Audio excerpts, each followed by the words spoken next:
तो hello class 10th वाला, स्वागत है आपका मेरे YouTube channel master of maths में। मेरा नाम सदाम है। मैं आज आपके लिए लेकर आई हूँ क्लास 10th का सब्जेक्ट साइंस के मोस्ट इंपॉर्टेंट एमसीक्यूज़ लेके आया हूँ। अगर वीडियो पसंद आए तो वीडियो को लाइक एंड सब्सक्राइब जरूर कर देना। तो चलो वीडियो को स्टार्ट करते हैं। तो पहला क्वेश्चन क्या पूछा है? पहला क्वेश्चन पूछा है, धातुओं के ऑक्साइड जल में घुलकर बनाते हैं। जो धातुओं के ऑक्साइड होते हैं वो जल में घुलकर क्या बनाते हैं वो बताना है। क्योंकि धातु होती है वो जल में घुलकर क्या बनाता है, देखो वो जल में घुलकर क्षार बनाता है। ऑप्शन बी आपका करेक्ट हो जाएगा इसका। ऑप्शन बी करेक्ट हो जाएगा इसका आंसर। अगला क्वेश्चन है आपके सोडियम तथा पोटेशियम धातु तेजी से अभिक्रिया करता है। यानी जो सोडियम और पोटेशियम धातु है ना, वो किसके साथ तेजी से अभिक्रिया करता है, तो यह आपको बताना है। तो करेक्ट आंसर क्या हो जाएगा आपका इसमें? करेक्ट आंसर हो जाएगा, देखो ऑप्शन बी आपका करेक्ट हो जाएगा। यानी ठंडे जल के साथ अभिक्रिया करती है सोडियम और पोटेशियम धातु। अगला है थर्ड क्वेश्चन आपके। थर्ड क्वेश्चन क्या पूछा है, यदि किसी व्यक्ति में प्रतिवर्ती क्रिया अनुरूप नहीं है तो उसके तंत्रिका तंत्र का कौन सा भाग, आगे क्या है, कौन सा भाग क्षतिग्रस्त, यानी कौन सा भाग है वो क्षतिग्रस्त हो जाएगा।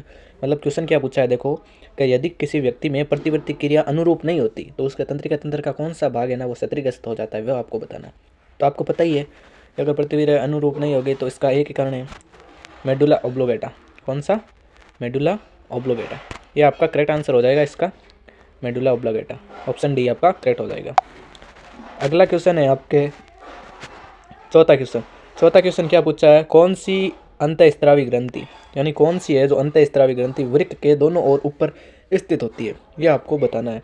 तो देखो थायराइड ग्रंथि होती है, पिट्यूटरी होती है, अग्नाशय होती है या एड्रिनल होती है, कौन सी होती है?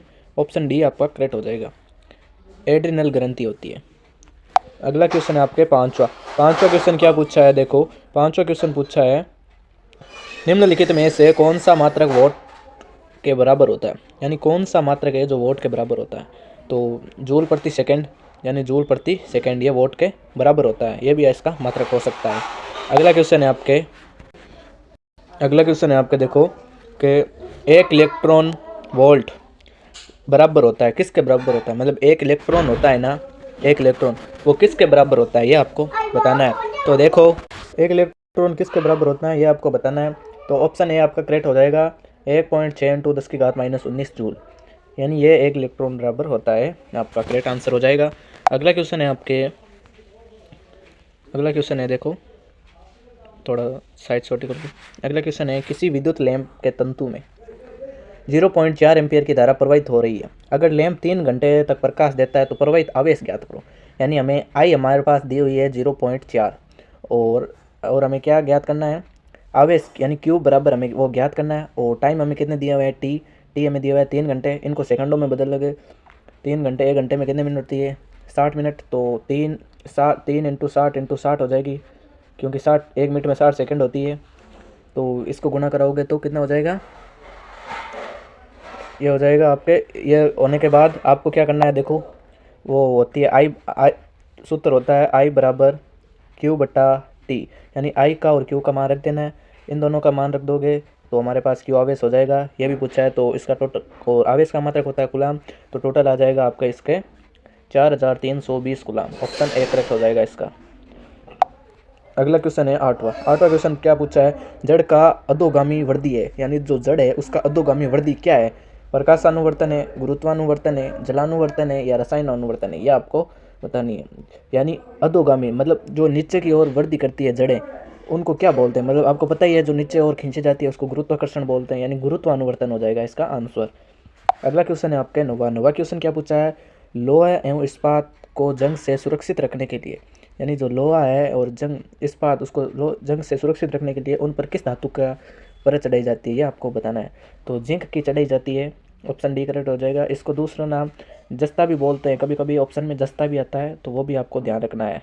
अगर जस्ता है तो जस्ता करना है आपको, अगर जिंक है तो जिंक करना, एक ही है दोनों। अगला क्वेश्चन है आपके नौवा क्वेश्चन क्या पूछा है, 9वां क्वेश्चन पूछा है धातु के उभयधर्मी ऑक्साइड किसे कहते हैं, यानी जो धातुएं होती है उसके उभयधर्मी ऑक्साइड किसे कहते हैं ये आपको बताना है। तो देखो, जो अम्ल से अभिक्रिया करने में समर्थ हो, जो क्षार से अभिक्रिया करने में समर्थ हो, या जो उपयुक्त दोनों से अभिक्रिया करने में समर्थ हो, या इनमें से कोई नहीं। तो देखो, जल से अभिक्रिया करने में समर्थ होती है धातु ऑक्साइड उभयधर्मी, और क्षार से भी अभिक्रिया करती है, तो ऑप्शन आपका सी करेक्ट हो जाएगा। मतलब दोनों ही, मतलब जो उपयुक्त दोनों से अभिक्रिया करने में समर्थ होती है, तो ऑप्शन सी आपका करेक्ट हो जाएगा।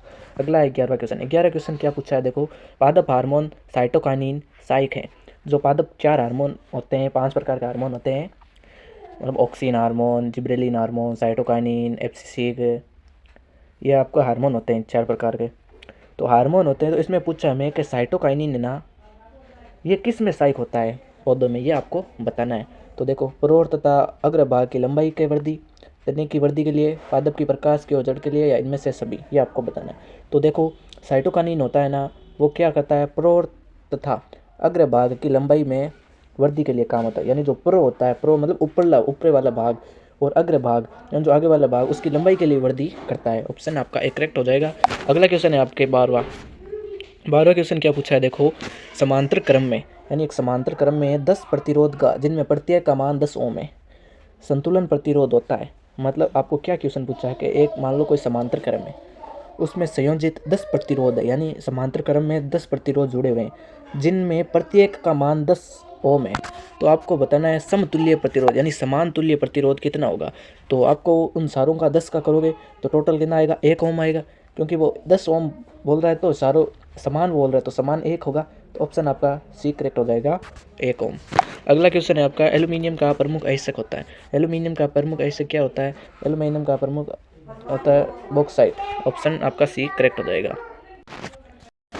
अगला क्वेश्चन है आपके, निम्नलिखित में से कौन अधिक अभिक्रियाशील है, यानी जो सबसे अभिक्रियाशील है, यानी जो सक्रिय श्रेणी में आती है ना, सबसे अधिक अभिक्रियाशील वो।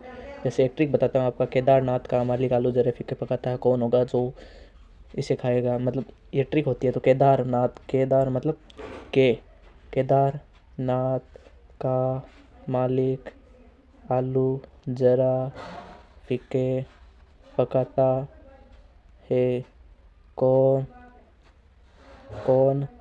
होगा जो आगे आएगा।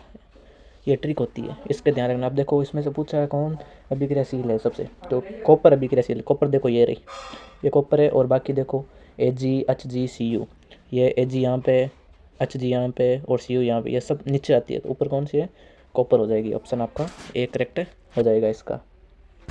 अगला क्वेश्चन है आपके 15 क्वेश्चन क्या पूछा है, निम्न में से किस धातु का गलनांक सबसे कम है, यानी कौन सा धातु है जिसका गलनांक है ना सबसे कम होता है। तो कौन सी है, सोडियम है ना, जिसका गलनांक बहुत कम होता है, क्योंकि इसलिए इनको जल में रखे जाते हैं, क्योंकि ये वायु के साथ अभिक्रिया करके आग पकड़ लेती है, तो ये इसका गलनांक भी कम होता है। ऑप्शन बी करेक्ट हो जाएगा।